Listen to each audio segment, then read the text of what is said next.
Hello, Olivia. Thanks for today. Hi, Ellen. Thank you for coming. I went to your new place for the first time, and it's quite a nice place. I'm surprised that your new place was a penthouse. Well, it's not as nice as our mansion with a yard, though. Yeah, a house with a yard is nice too. When I was a kid, I dreamed of having a dog. I always dreamed of having a big dog to play with in the yard. I hate dogs. Oh, I see. I hate animals, including dogs. Are you thinking of getting an animal in that penthouse? Well, it's not decided yet, but it's a pet-friendly property, so it's up to my husband and I to decide. No, no, no. Having an animal in the house is not allowed. If it smells even the slightest bit of animal, I'll spray disinfectant and clean it all up. What? Then you may not be able to come to our penthouse anymore. We're not sure if we're getting a dog or not. But my husband says he wants to get an animal as a pet. Sam said that? Yeah. Don't lie so obviously. Since he was a child, he's never said he wanted an animal. You're just putting the blame on him because you want to have a pet. He's actually wanted a pet since he was little. But he told me you were against it. So he put up with it until he moved out of his parents' house.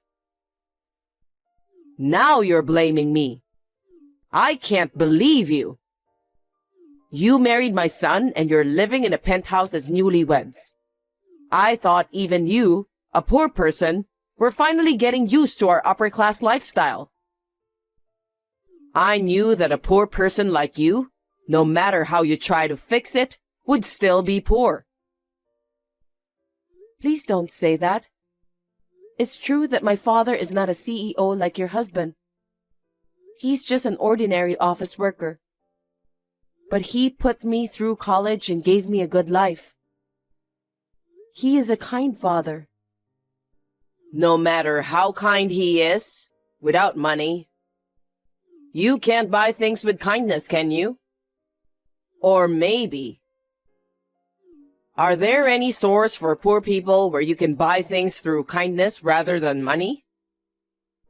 Not exactly. I believe there are more important things than money. I don't think so. See? That's how poor people think. You can call me whatever you want, but I like this way of thinking. I can't believe a person like you became the wife of the son in our upper-class family. I don't like it. It's filthy. You knew about me and my family background, right? I just assumed that you knew all about it and approved of our marriage. I'll take this opportunity to tell you. I was against it. But my husband insisted. He told me that you two were all for it. I only pretended it was in front of him. An upper-class wife should be modest and obey her husband. I was protecting my pride as an upper-class wife. I see. That's right. You really don't know what I'm talking about. From now on, I want you to make sure that you behave like an upper-class wife. I'm going to help you become a more suitable wife than you are right now. So, prepare yourself. What? For starters, join our club. Club? What do you mean? It's a social club where wealthy people gather. At my place, we gather once a week for information exchange and to have meals or tea together. The membership fee is $2,000 a month. $2,000? Do you mean $20? What? $20? You can't buy anything with that kind of money. A kindergartner's allowance is more than that. What? How much do you give to a kindergartner? Okay. In our club, we have a luxurious meal every time. We use high-end champagne and premium ingredients. We invite top chefs to prepare the meals. To someone like you who's poor, it might sound like a fantasy. Since you've married into our family, you're joining our upper-class ranks. It would be a problem if you didn't shed your poor mindset. I'm sorry, but I'll have to decline. I don't have any problem with your financial sense. But please, don't force it on me as well. Spending $2,000 per month is impossible, especially when we already have a $2,000 monthly loan. A loan? No way you bought that penthouse with a loan. Yes. Is this a joke? I thought you bought it outright. Loans are what poor people do. It's disgraceful. Even if you say that, there's nothing we can do. Given our incomes, the $2,000 monthly repayment is already a stretch. That's what happens when you choose a penthouse that's not suitable for your stature. Didn't your parents teach you not to buy what you can't afford outright? Wow, surprisingly sensible words coming from you. Excuse me? But there was no other choice. We can manage the monthly payment somehow. It's our issue, so you don't need to worry. Of course I'm going to worry. Jesus Christ. It makes me feel sick to have poor people in our family. We're not defaulting on the loan, so it's fine. Anyway, I can't go to the club or whatever it's called. Please understand my position. Thank you.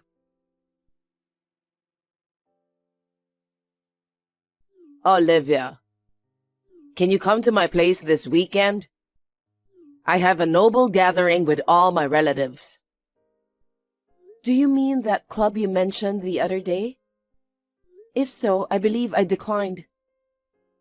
It's different from that. There's no membership fee, so please come. I want to introduce you to my relatives.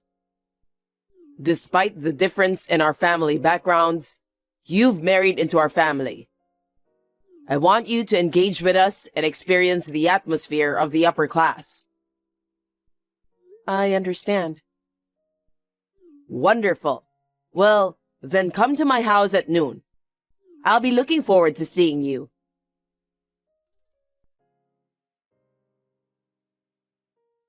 Ellen, why did you do that all of a sudden? Why? Because there was a filthy poor person mixed in with our noble gatherings. That's why I slapped you. That's terrible. First of all, you invited me. I thought we might be able to make up, but instead you slapped me and yelled at me for being poor. And then you kicked me out of the house. Thanks to you, I'm standing in the yard. What? You still haven't left? Poor people like you should leave immediately. Even if I wanted to go back, I don't have the car keys. I left my bag inside your house. Oh, really? Wow. You're using a designer bag? Yeah, so what? A poor person who can only buy a penthouse with a loan, yet using a designer bag, huh? I wonder if you're trying to look like us by doing this kind of cheap trick. Poor people are so miserable. Just give it back. Sure. Here you go, pick it up. Hey, my bag. You shouldn't throw it out the window. I'm glad I managed to catch it, but... Oh my God, you look like a dog. You are more despicable than a dog. A poor person with no decency? That's so rude. Stop messing around and get the hell out of here. You are a poor woman burdened by debt. Get out now. I'm so embarrassed to be related to you. I see. Then I'll stop paying the loan. What? Well, I'll leave you now. I'll be able to give you better news within a week. I'll be in touch.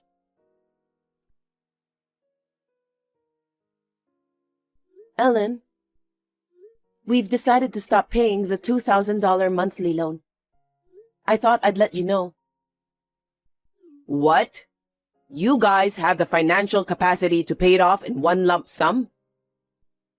What on earth were you thinking? Taking out a loan instead of paying it off? Oh, no, we didn't pay it off in a lump sum. It means that we will stop paying the loan itself this month. Stop? Are you out of your mind? If you stop paying the loan, where are you guys going to live? You went through all the trouble to buy that luxury place and now you're letting it go after just 6 months?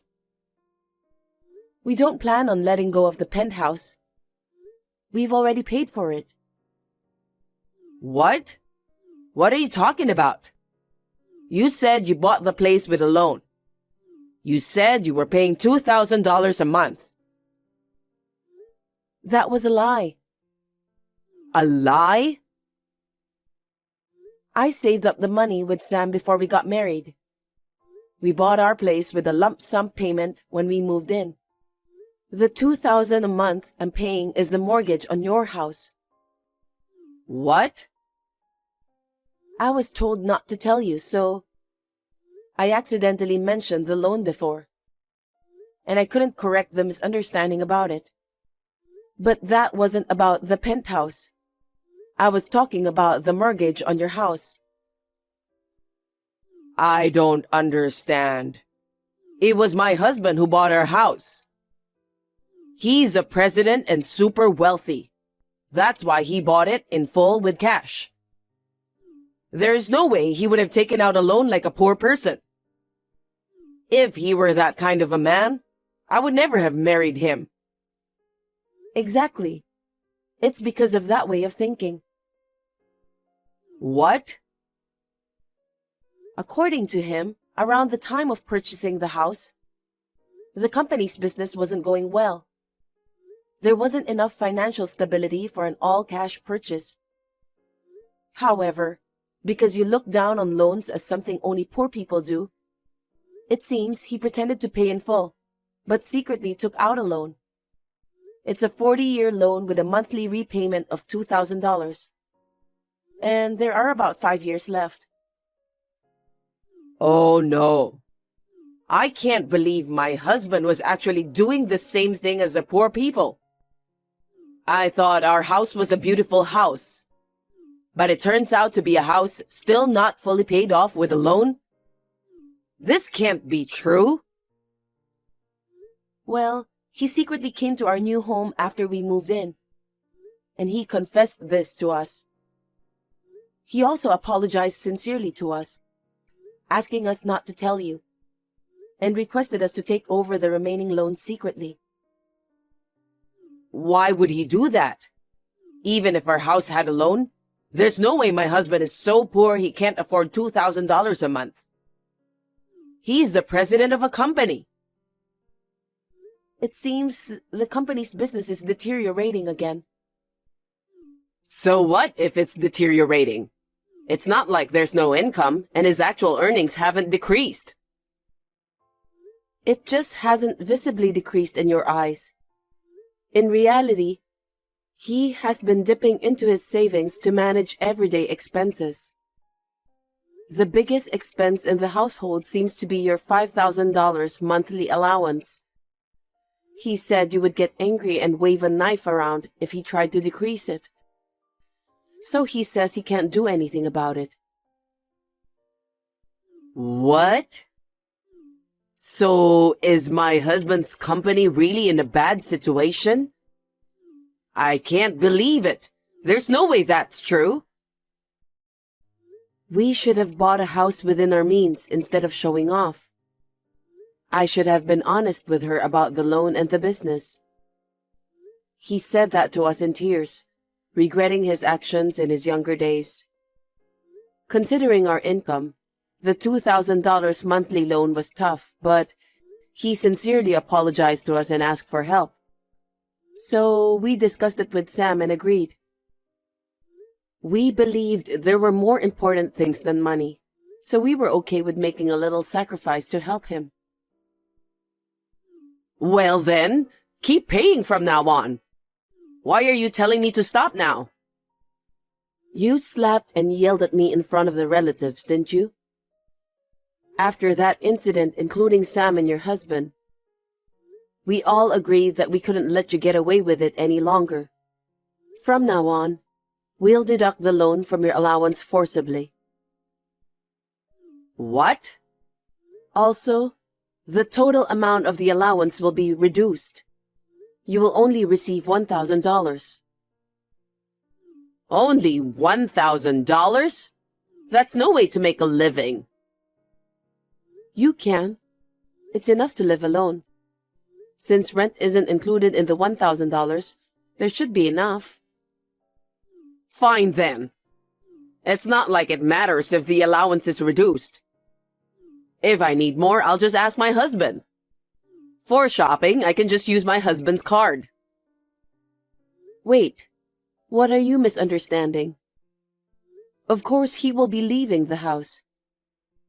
What? I said it's enough to live alone. It's a great opportunity to let you live on $1,000 for a month. If he stayed close, it wouldn't make sense, would it?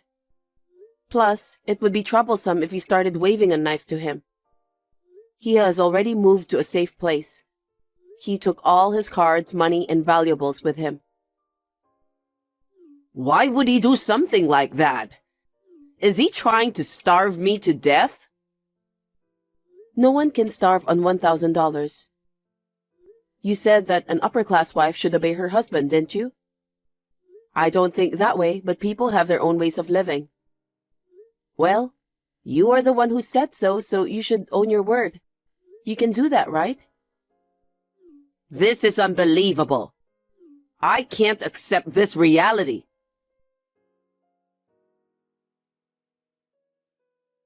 I knew you'd come. Just because you don't know where your husband is, you decided to storm into our place. It's just as expected, so it's funny. This is no time to be laughing. Why is there a dog in your house? Oh, it's our guard dog. Since you don't like dogs, we decided to get one. Just as the burden of $2,000 per month is gone, we have financial flexibility. Although we call it a guard dog, it's a Pomeranian puppy. It barks so much. It even tried to bite me. How aggressive and rude. This is why I hate animals. I guess even puppies are not to be underestimated. If a villain comes in, it barks to drive them away. Who's the villain here? Well then, let me rephrase that more accurately. An ex-upper-class wife in her 60s, left with nowhere to go after being abandoned by her husband. Despite her pride, she is incompetent and tends to rely on others while complaining. The absolute worst kind of crappy old lady. Do you understand now? What the hell? You weren't the type to say such things. You used to talk about the importance of kindness, didn't you? What happened to the poor people's mindset? I've learned that there are people in this world for whom kindness doesn't matter. I learned that from you. It's like we are living in a completely different world. People who only think about berating, looking down on, and using others don't seem like human beings to me. A dog that doesn't understand language seems to communicate better than you. Ugh. What? Can't you speak human language anymore? Don't make fun of me. I am your husband's mother, you know. My husband is a president, and I am a super classy upper class lady. Do you think it's okay to have that kind of attitude toward me? If you keep making a scene in front of my door, I'll call the police. Oops. You've already called them. It's because you are so noisy. The security guard has arrived. Wow, this is indeed a luxury apartment. Security is very tight. What the hell? Send these people away. No, I won't. I'll change the locks on the house. So please don't enter without permission from now on. Well then, good luck with your new life. No way. I absolutely can't stand this. It seems the security guard escorted her out, and she reluctantly returned home. Instead of quietly adjusting to a $1,000 lifestyle, she contacted her friends and relatives all over the place, asking for money to borrow. But everyone already knew what she did to me and her husband had left her. And it appears she's been left on her own. Her prideful $2,000 membership club had to be cancelled. Now, it seems she's completely disheartened with her pride shattered. Meanwhile, Sam's father managed to rebuild the company, and now he expresses a desire to rebuild their marriage. However, if it seems impossible, he's contemplating divorce. On the other hand, my husband and I are currently head over heels for the new dog we recently adopted. While maintaining a connection with Sam's dad, we plan to carefully assess whether Ellen has genuinely reflected on her actions.